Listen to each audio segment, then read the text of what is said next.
Buen día, que el Señor los bendiga. Qué bendición es estar hoy compartiendo la palabra. Deseo que el Señor lo esté bendiciendo a usted también abundantemente, como es su promesa. El día de hoy vamos a leer en el libro de Nahum, capítulo 1, los versos 3, 6 y 7. Nahum 1, 3, 6 y 7. Dice así la palabra del Señor: Jehová es tardo para la ira y grande en poder, y no tendrá por inocente al culpable. Jehová marcha en la tempestad y el torbellino, y las nubes son el polvo de sus pies. ¿Quién permanecerá delante de su ira? ¿Y quién quedará en pie en el ardor de su enojo? Su ira se derrama como fuego, y por él se hienden las piedras. Jehová es bueno, fortalece en el día de la angustia, y conoce a los que en él confían. El día de hoy vamos a reflexionar, a tener una meditación en esta palabra del Señor, en este libro de Nahum, el cual es un poema de guerra, es un himno de guerra, un poema poderoso, tiene un lenguaje bastante peculiar. Tenía yo un maestro en el Instituto Teológico donde estudié, que decía que si lo leyéramos en hebreo, este poema, esta profecía, notaríamos que el ritmo que tiene y los acentos que tiene semejan precisamente como un fragor de batalla. Se puede escuchar al estarlo hablando en su idioma original, como si fuera el sonido de los caballos, de los cascos de los caballos corriendo y las espadas batiéndose unas con otras. Pareciera que fue escrito con toda esa intención y de por sí, aún leyéndolo en español, es un himno con mucha acción, con mucha trama, con mucha velocidad. Yo no he comprobado, yo no hablo hebreo, pero supongo que ha de tener una intención eso, porque este himno de guerra, esta profecía, podríamos decir que si tomáramos el ejemplo de con toda propiedad de una película, esta sería como que la segunda parte o la secuela del libro de Jonás, porque los dos, tanto Jonás como Nahum, hablan de Nínive, la misma ciudad, la capital imperial de los asirios, una capital que fue la ciudad más grande de la antigüedad y una de las más temidas, porque los asirios fueron un pueblo devastador, un pueblo guerrero implacable que tenía muchísima maldad. Pero a diferencia de lo que pasó en el libro de Jonás, el libro de Jonás habla de arrepentimiento y salvación, donde con un mensaje muy cortito, muy escueto por parte de Jonás, los ninivitas se arrepintieron y fueron rescatados de la destrucción que Dios había decretado para ellos, porque se arrepintieron totalmente y completamente, y Dios les evitó el castigo que estaba determinado para ellos. Sin embargo, el libro de Nahum es la otra cara de la moneda, es totalmente diferente. Acá se nos habla de una maldad de nuevo creciente, intolerable, que ya no podía ser de ninguna manera soportada por Dios, y de una destrucción inminente, una destrucción próxima, completa y total. ¿Qué pasó? ¿Por qué este cambio tan drástico entre el libro de Jonás y el libro de Nahum? Aquí hay una gran lección para nosotros si leemos los dos libros y entendemos por qué en uno hay una gran salvación y en el otro hay una destrucción que, por cierto, se ejecutó tal y como fue profetizada. El pueblo de Asiria prácticamente fue borrado de la faz de la tierra por los babilonios. En el año 612 la ciudad fue destruida antes de Cristo, y de hecho esa ciudad permaneció oculta por la arena hasta el año de 1840-42. Es decir, casi 2500 años esa ciudad permaneció oculta, permaneció escondida, como Nahum lo profetizó, porque fue totalmente barrida de la faz de la tierra. ¿Qué pasó? ¿Por qué un pueblo que fue perdonado apenas 100 años antes en la generación de Jonás, por qué ahora en la siguiente generación de Nahum fue prácticamente barrida hasta el polvo? Y bueno, pues la respuesta es muy sencilla. Simplemente los ninivitas olvidaron que Dios los había perdonado. Olvidaron la gran salvación que Dios había hecho por ellos. Olvidaron tener ese corazón humilde que tuvieron 100 años antes. Y en vez de continuar mejorando sus caminos, haciendo que sus hijos aprendieran que Dios los había perdonado, simplemente volvieron a ser peor que antes. Y la generación que le tocó a Nahum conocer fue una generación de las más perversas que se conocen en la historia de la humanidad. Una generación que inventó torturas, que no escatimaba en aniquilar completamente ciudades, incluyendo jóvenes, niños, ancianitos, que no escatimaba el poder mostrar su terror a las demás naciones que conquistaba. Y eso causó su ruina final.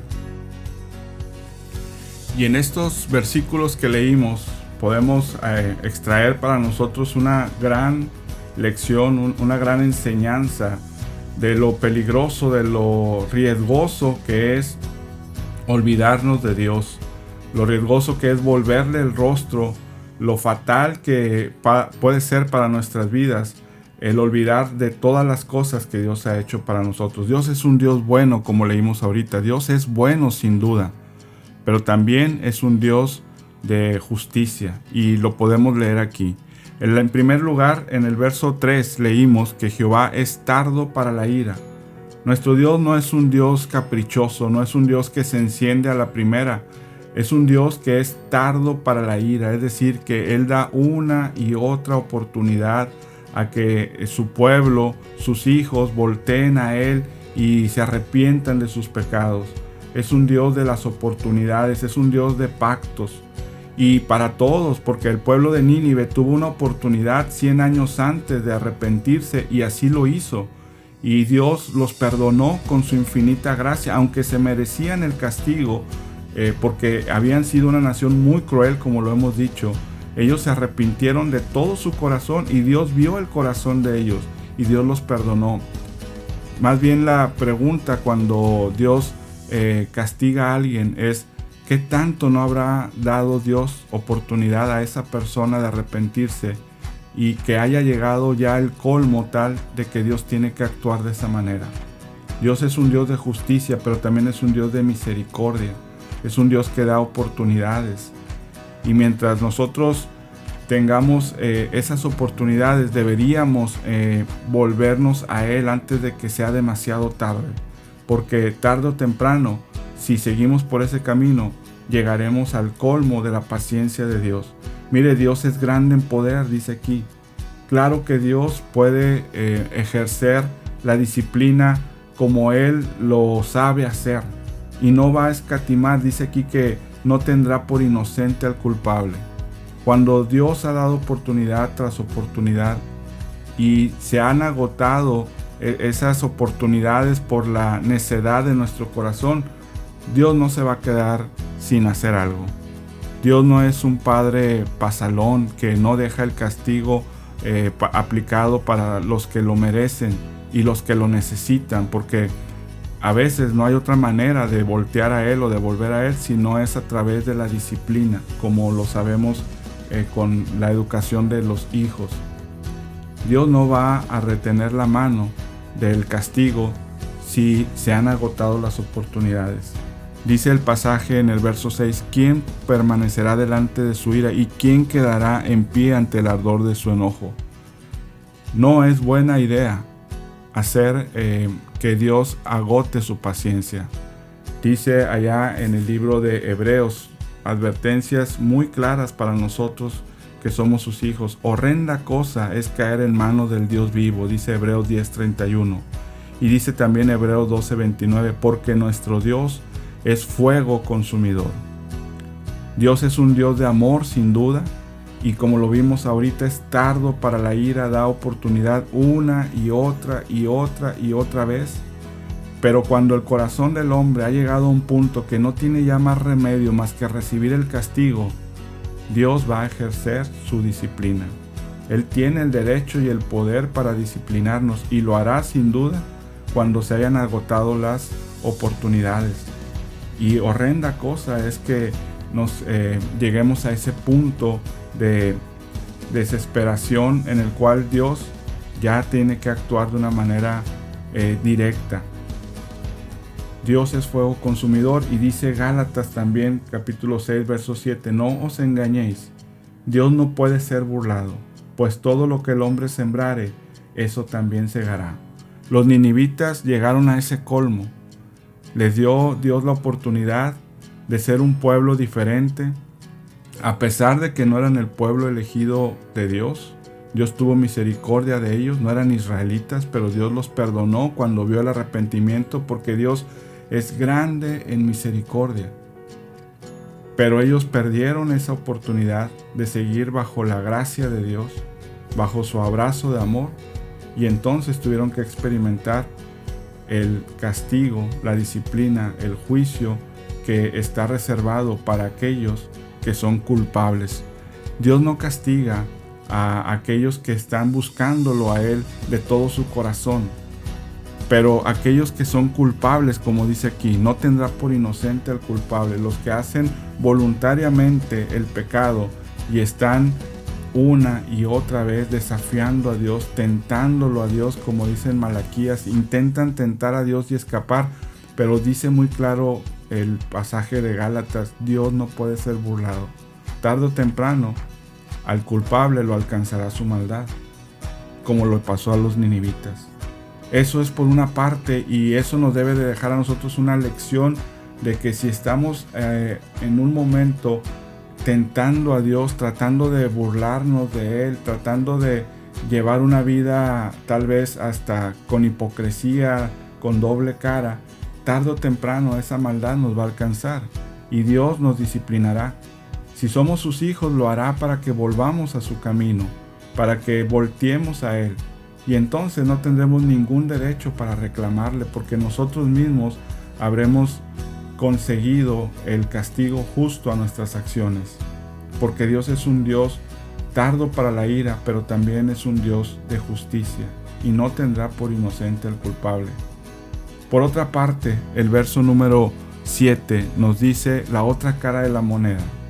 Dice que para los que en Él confían, y ahí está la gran diferencia. Las primeras palabras que leímos eran para el culpable, para el que con dolo está desafiando a Dios, pero por otro lado está la parte de aquellos que confían en Dios. Dice que a los que en Él confían, Jehová es bueno y es fortaleza en el día de la angustia, y conoce a los que en Él confían. Para los que confían en Él hay fortaleza, hay salvación, hay un resguardo de parte de Dios, y los que en Él confían son aquellos que lo aman, que lo respetan, que lo honran, aun a pesar de sus errores, que tratan una y otra vez de venir a Él y piden perdón por sus pecados y se arrepienten de ellos y lo obedecen y sinceramente buscan de todo su corazón encontrar al Señor. Los que en Él confían encuentran esa bondad de Dios, como Nínive la encontró en su momento cuando se arrepintió. Encuentran esa fortaleza y encuentran que Dios los conoce por nombre y satisface todas sus anhelos y sus necesidades. Pero Nínive decidió ignorar eso en algún momento de su vida y sufrió el castigo. Nínive fue arrasada, como decíamos, y por más de 2500 años ni siquiera se supo dónde había quedado esa ciudad. Hoy nosotros tenemos este mensaje del Señor. ¿De qué lado queremos estar? ¿En qué parte de la historia? ¿En la parte de la misericordia de Dios para los que en Él confían? ¿O en la parte del castigo y el juicio para aquellos que se rebelan y que se constituyen en adversarios y enemigos de Él? Horrenda cosa es caer en manos del Dios vivo. Deberíamos de tomar muy en serio esa advertencia, porque nuestro Dios es fuego consumidor. Nínive se erige como un ejemplo de que los dos aspectos de Dios son una realidad. Dios es bueno, es tardo para la ira, pero también es un Dios que no tendrá por inocente al culpable. Y deberíamos de atender el llamado que nos hace Isaías en el capítulo 55, versos 6 y 7. Buscad a Jehová mientras pueda ser hallado, llamadle en tanto que está cercano. Deje el impío su camino y el hombre inicuo sus pensamientos, y vuélvase a Jehová, el cual tendrá de él misericordia, y al Dios nuestro, el cual será amplio en perdonar. Dios es amplio en perdonar.